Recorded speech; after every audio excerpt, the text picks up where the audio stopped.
Some of you are hurting from a broken heart right now because you never thought you would be where you are today. Maybe you never thought at this age you'd still be single.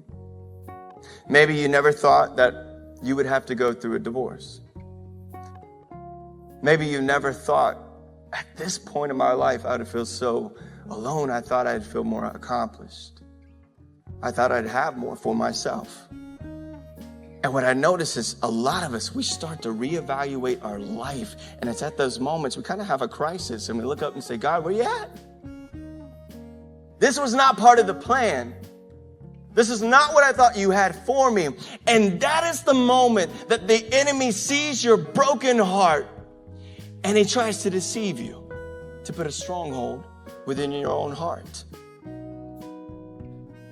The easiest way for the enemy, he's looking at your life, he's looking at what you're going through, he's looking at the areas that you're struggling in, and we are in our most vulnerable state when we feel like our heart is broken. And that is the moment Satan wants to jump on in. Have you ever noticed that before? You're going through something and all of a sudden things start popping up. People start coming back into your life. Temptations that you thought you got rid of a long time ago start coming back. Why? Because the enemy sees that you are vulnerable. He knows that you're hurting right now. When you deal with a broken heart, you can sit in your brokenness or you can surrender your brokenness to Jesus. When you feel on empty, when you feel drained, how quickly do you run to him? Psalm 34:18, watch this. The Lord is close to the brokenhearted and saves those who are crushed in spirit. Look at this, Psalm 147:3.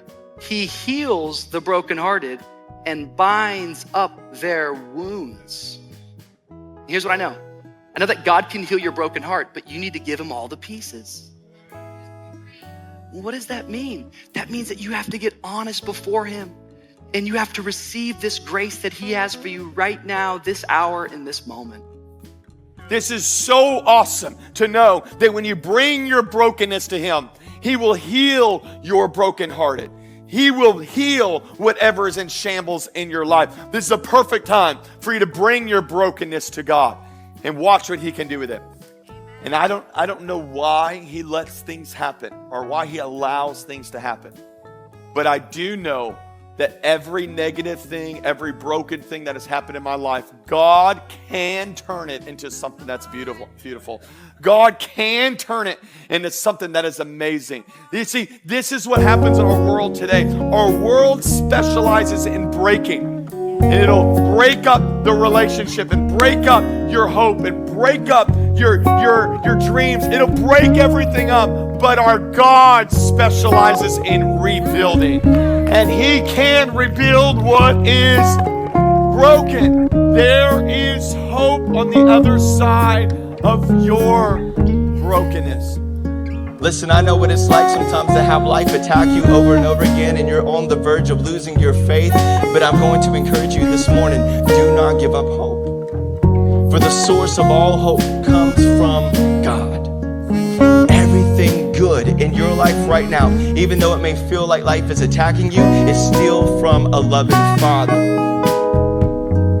I know what it's like to have a broken heart. I know what it's like to love somebody more than they love you. I know what it's like to have somebody that you really love walk away. And no matter how much money that you have, money won't fix it. But we can go forward asking God to heal us and asking God to heal the relationship.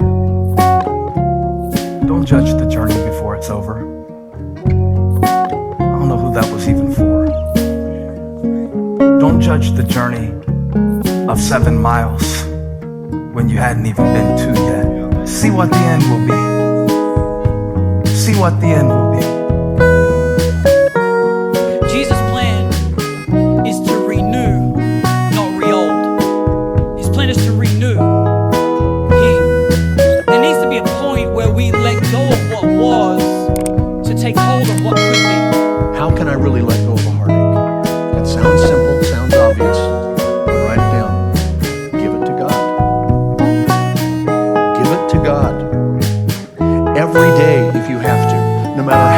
times that memory comes back, you just give it to God. Say, Lord, here it comes again. I don't want it. This is yours. I'm giving it to you. Release it to him. Give it to him, because you can't do this by yourself. You probably tried. You can't do it alone. Look at what Jesus said in John 15. He said, apart from me, you can do nothing. So you can't do this by yourself. You need God's help. You've got to give it to him. He says, I can do all things through Christ who gives me strength. And you need the strength that only Jesus gives us through the presence of the Holy Spirit in your life. So every day you say, Lord, I need to be filled in a fresh way with your power today. I need the strength, the power to do what you told me to do. Agape love is the power to love the unlovable, and I need your power, Lord. So I'm giving this person to you. I'm giving this situation to you. I just release it to you, and I'm asking you, Lord, help me. Give me the strength. So the first thing you do is you give it to God. Here's the second thing to do. Change your mind. Change your mind. Now here's what I mean by that. Don't allow yourself to harbor thoughts about revenge.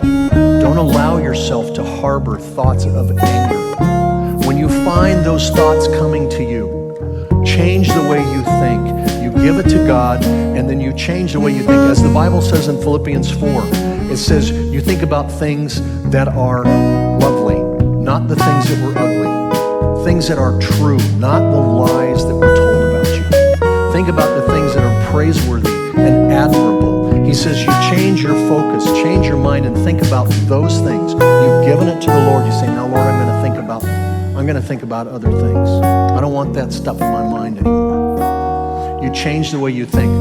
Here's what the Bible says in Romans chapter 12. It says, be transformed by the renewing of your mind. And instead of staying stuck in what they did or didn't do in the relationship that led to its demise, if I can learn about me, and if I can learn about my actions, and if I can learn about what I can do differently, then guess what? I'm already on the comeback trail.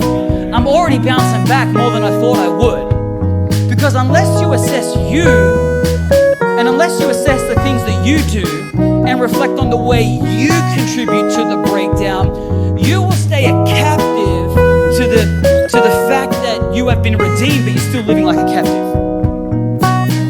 The world is full of broken hearts. No one knows the secret sorrows and broken hearts out there in the world. But Jesus knows. And he binds up the broken hearts.